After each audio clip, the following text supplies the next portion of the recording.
Ujat amahoro y'Imana akomeze kubana namwe inshuti bakunzi ba Eagle Stamina TV.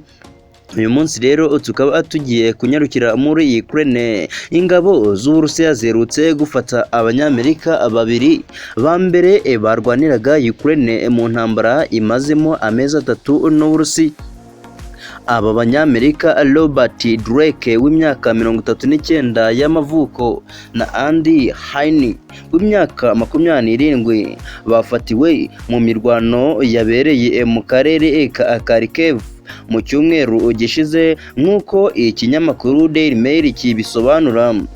Abavugizi b'ibiro bya Leta Zunze Ubumwe za Amerika yose bishinzwe ububanyi n'amahanga ndetse n'ibiro by'umukuru w'igihugu The White House bemeje ko bamenye amakuru y'ifatwa ry'abarwanyi, gusa birinda kubivugaho byinshi. Umubyeyi wa Drake utuye muri leta ya Alabama yabwiye iki kinyamakuru ko yavuganye na ambasade imwizeza ko umuhungu we azarekurwa. Ati ambasade ya yose yanyijeje ko igiye gukora igishoboka kugira ngo imuhe umuhungu we kandi bamushaka akiri muzima atapfuye.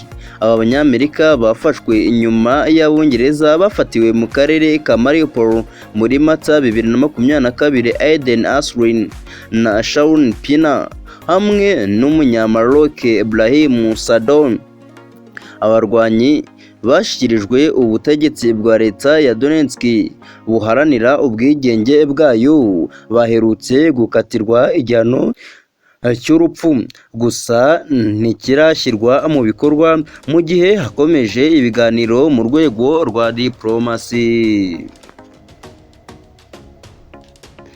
Ibintu rero muri Ukraine bikaba bikomeje kuzamba, bikaba bikomeje kuba bibi cyane kuko nk'uko bigenda bigaragarira buri umwe wese, iyi ntambara ikaba yarabuze igica, dore ko Putin yinjiye yumva ko agiye mu bikorwa bya gisirikare ahubwo akazikozayo byibura nk'iminsi 3 akaba yatahukanye intsinzi. None amaherezo umwaka ushobora kuzamugereraho ndetse ukanarenga, kuko nubwo nk'uko bigaragara yari yariteguye urugamba, ariko ntabwo yari azi ko Ukraine ishobora kubona ubundi ibufasha. Gusa umuntu avuga ati Putin agira amahirwe kuba Ukraine itari yaremerewe kujya muri NATO ngo bayifashe byeruye, kuko urabona ukuntu yayibereye agateranzamba kandi bari kuyifasha rwihishwa.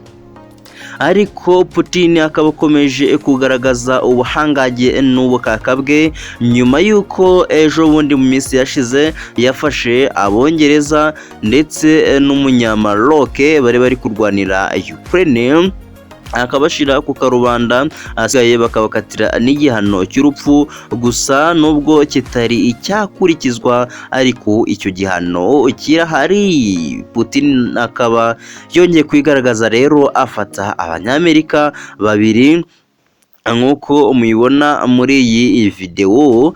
Putin akaba ntawamenya icyo ari busabe Amerika kugira ngo abe yayisubiza aba basirikare bayo.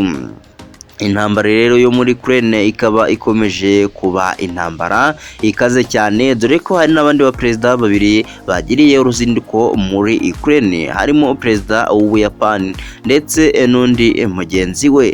Umuntu akibaza ngo ibi biracura iki? Astra Vesta.